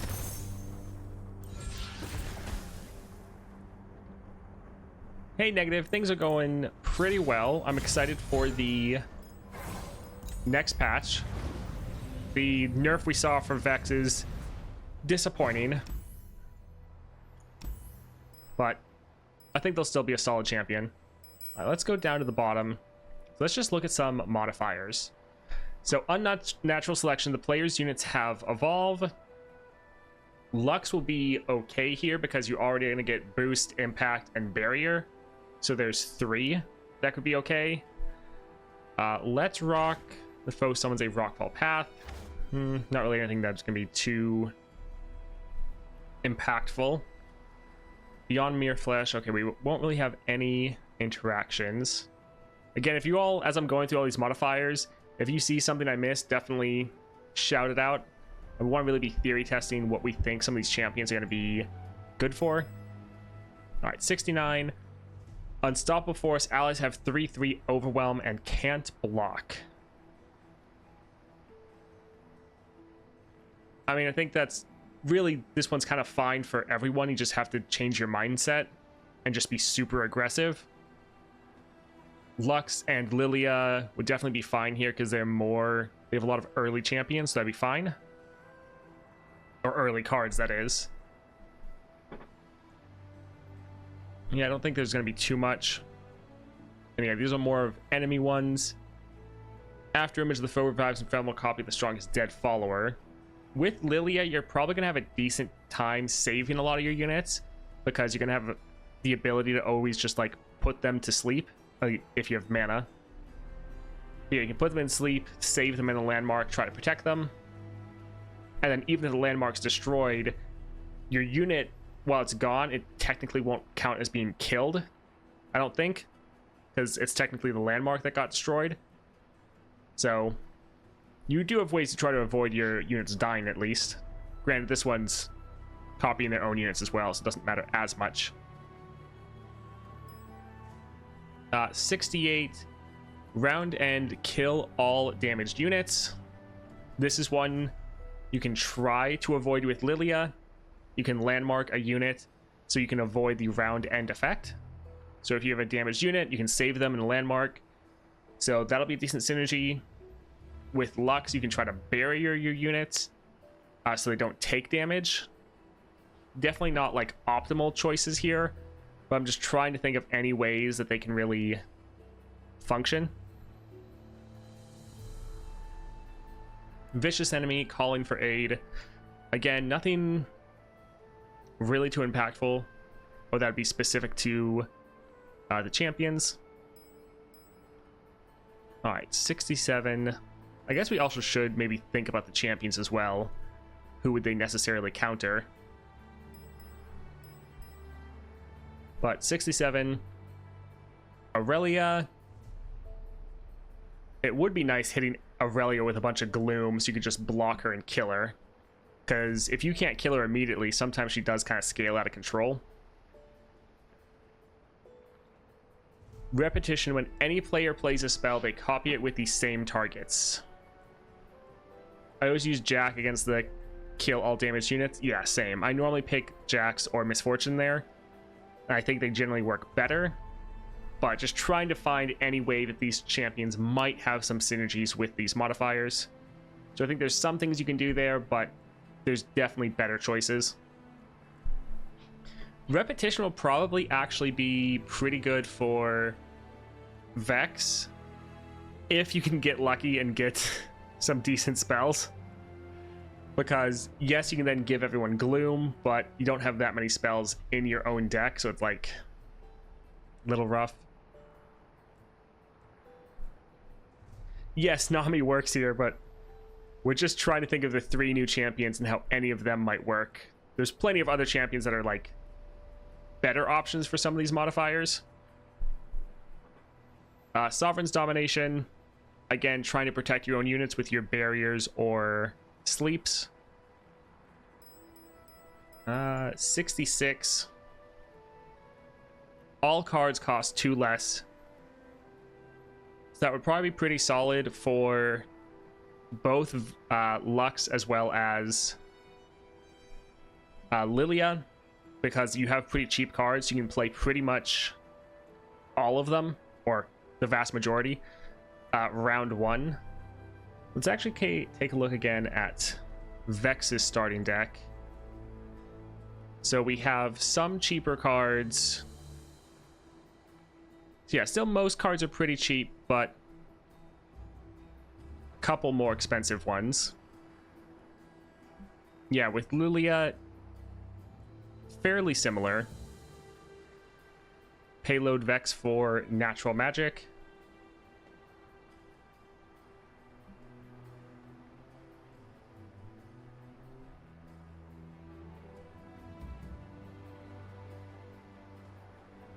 Yeah, potentially. When are the new ones in? So the patch hits tomorrow.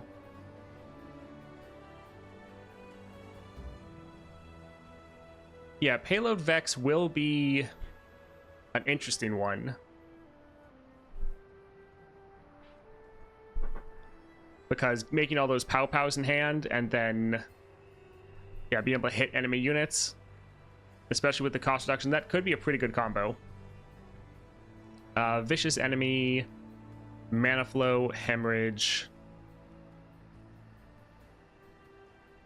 None of these really seem like there's going to be that much synergy here. I'm trying to find some place where they're really going to shine, and so far it's just like spots where they'll be fine, but nothing really standing out yet of like this is the best place for them. Does anyone have the patch notes link? Patch notes aren't out yet, so no one should have a link. The patch notes will be out in a few hours,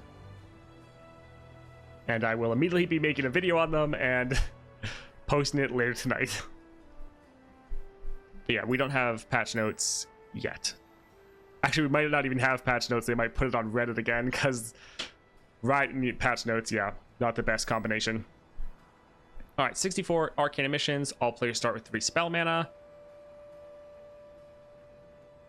Again, it can be fine for your Lux and Lilia, because both of you are making a spell every round, and those spells cost 3 mana. That's fine. Welcome to the Murder Bridge. I don't think any of them have any way to deal with landmarks.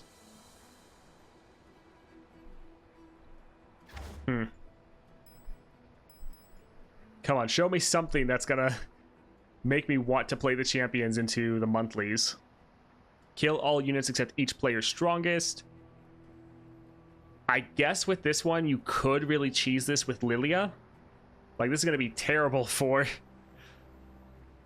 both, I think.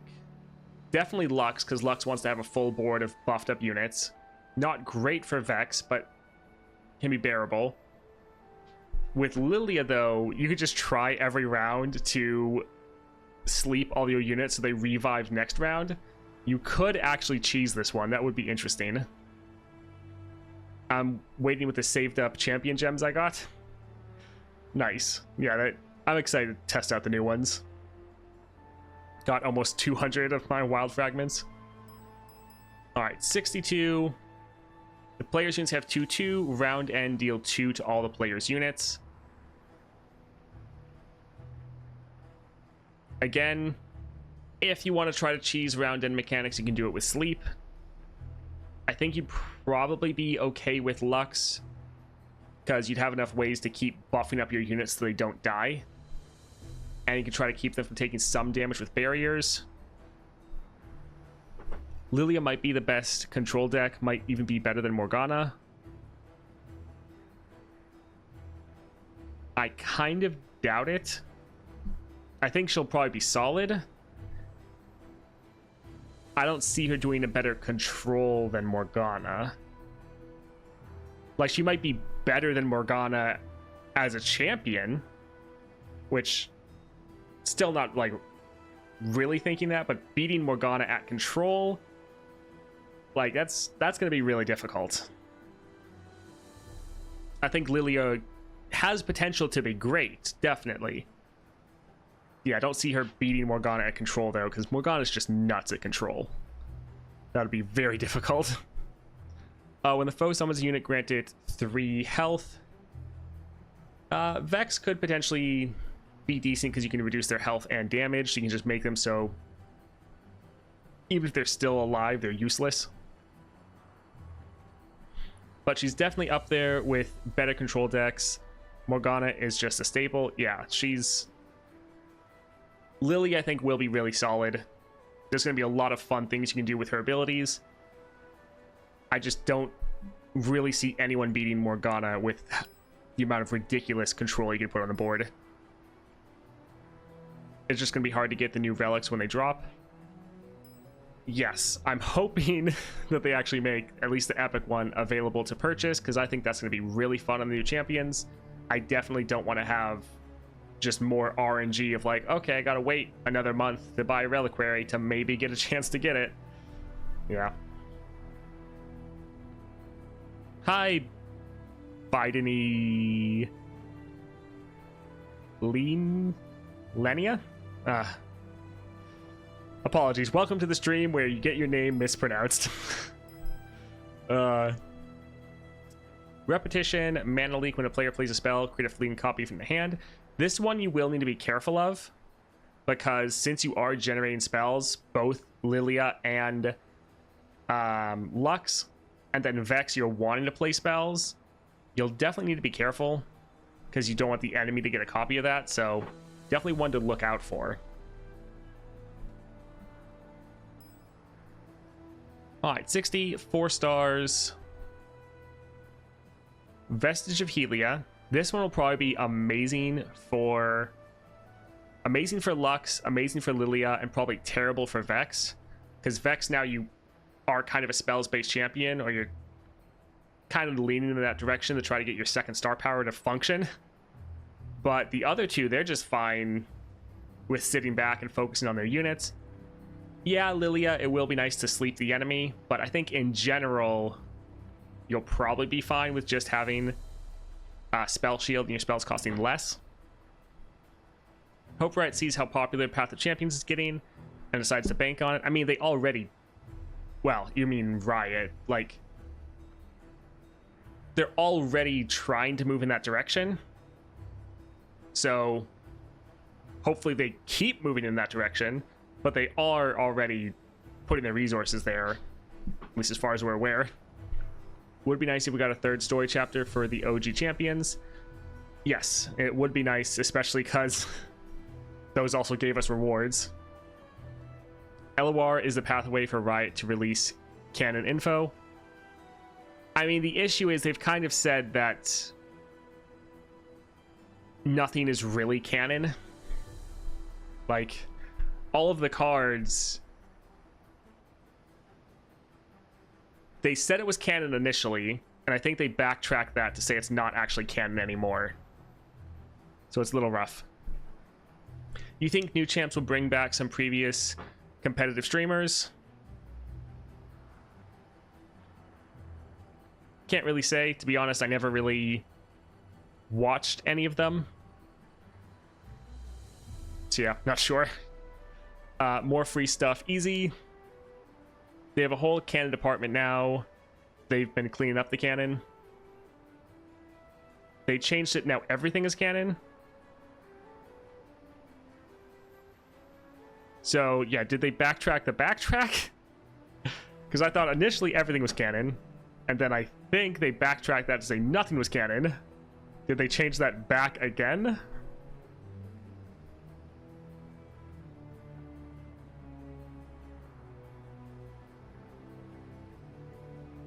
Because, like, right now, there's some things that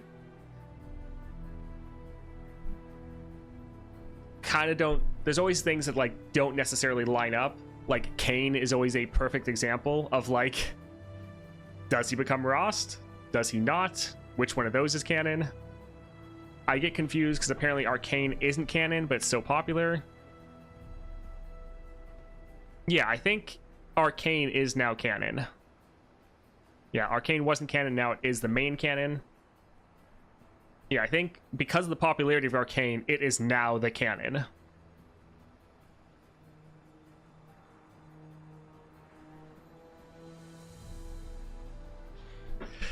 It's canon, not canon.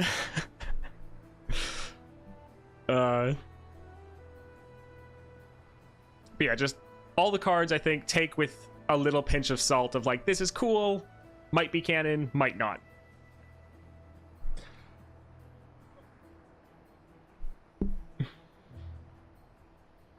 I think it's 1N for canon, but I'm not sure. I mean, I have dyslexia. Spelling is not my strong suit. My vote for the next story after Piltover and Zon is Misfortune's story for Arcane. I mean, that would be a pretty good story. Nikrit has a video from 6 months ago. Riot just changed League's entire lore. Yeah, I think I watched that, and I think that's the one where I thought Riot's shift is that Legend of Runeterra is not canon anymore. When in doubt, just use 3 or none. Canon. All right, let's see. Anything? Savage Mysticism, Adorabus.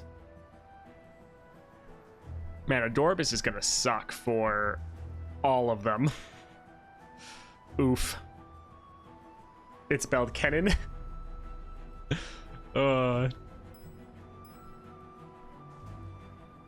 All units have strike double my power.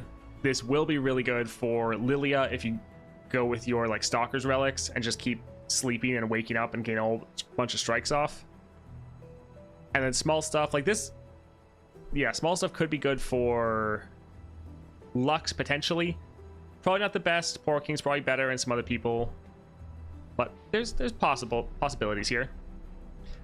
I really wanted an anime about the conflict Demacia, Ionia, Noxus. Yes, that could be. There's so many good stories they can tell. So it's hopefully they're able to make all that. I thought everything that's released since this year belongs to canon lore. I'm not sure. Whatever is popular is canon, maybe that's how it works. I mean, then you have the issue of the like KDA skins being the canon.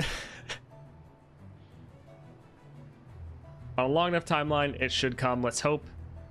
It's a great set of lore. Yes, I'm looking forward to the MMO if it ever comes out, because I do think they have a really good world to go and explore.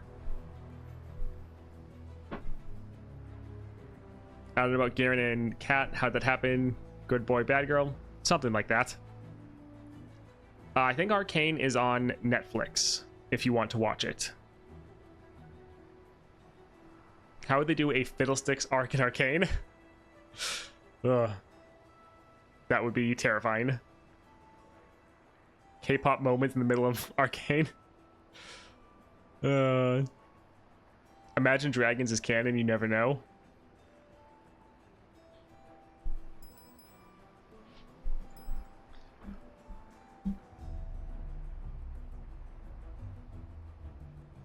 I guess Undying Rage will still be decent for Vex, but so far going through the monthlies, I'm really not seeing any challenges where it's like these champions really jump out at me of being like the perfect answer to some of these solutions. Like, I think they'll be good in some of the different modifiers, but I'm not seeing any that they just like hard counter, which is a little sad.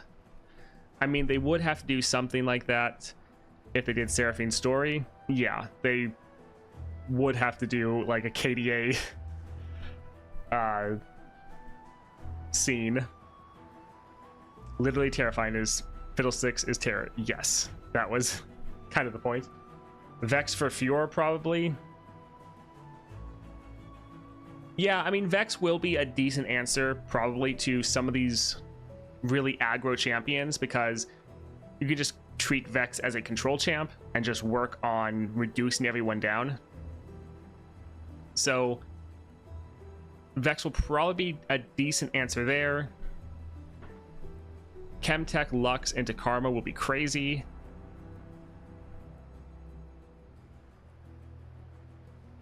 I guess if it's specifically into Karma, then yeah, you'll be able to double all your spells immediately. Generally, though, I think Chemtech isn't going to be the best for this Lux, because you're probably trying to put more pressure on earlier. I don't think they'll do all the characters in a region. Just picking a few character from a region makes sense.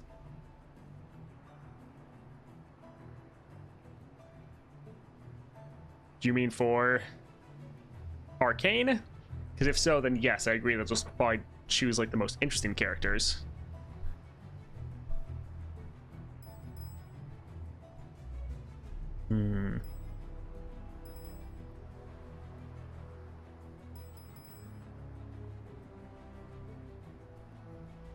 I mean, we'll probably get a better insight. I mean, Scout will be solid, especially for Lux and Vex even.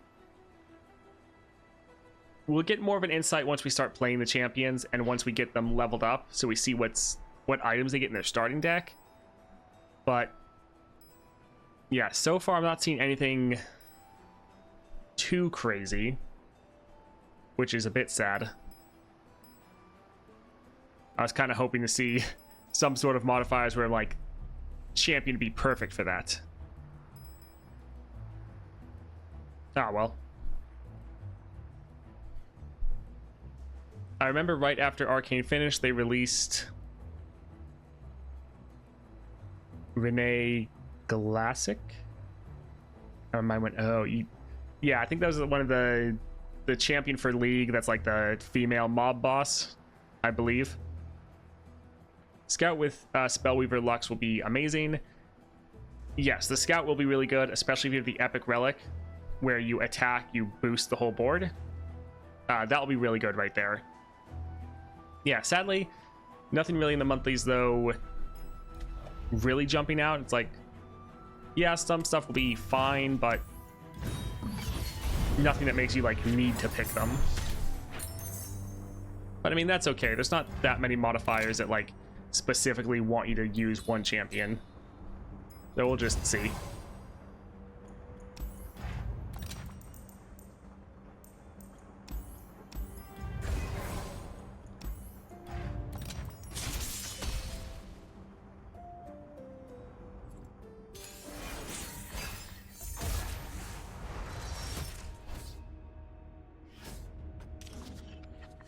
Yeah, patch notes will be in a little bit. Hopefully they tell us in the patch notes whether or not we're getting a store bundle. That'll be pretty nice, just to know beforehand. Also, it'd be nice if they gave us some info on what's gonna come. Actually, let's hold off. Okay. On what's gonna come from the quest that we're supposed to get, because I assume it's gonna be a pretty big quest for us to work through over kind of the normal time that we would work through a event pass.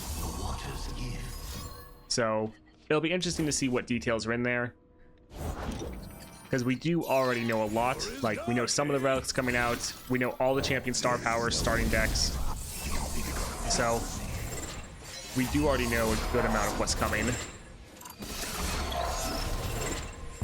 But yeah, we'll have to see.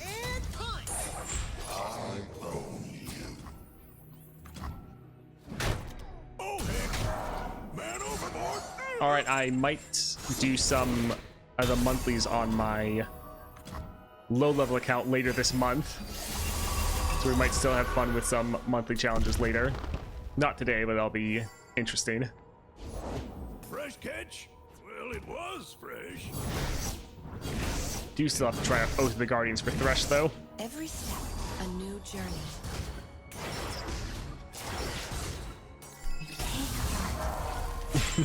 Giant Soraka.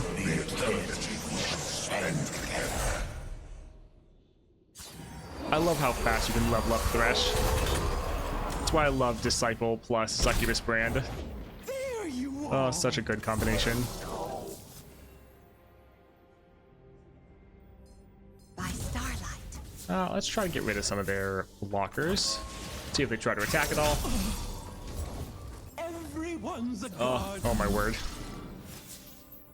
Leave me no choice. Sweep the leg. They're all ephemeral.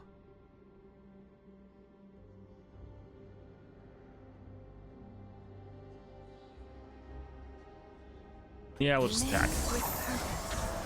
Challenge 11 is made for Lux, single combat plus Demacia discount. Give them a chance. Yeah, that would be pretty solid, because every time you target single combat, you're giving it that impact as well as spirit. So that would be decent. Live with purpose.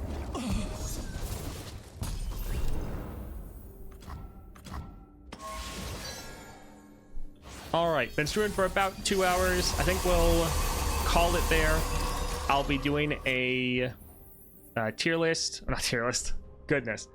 I'll be going over the patch notes as soon as it comes out. That video will be up on the channel later tonight, so definitely look forward to that. And then we'll be streaming tomorrow morning.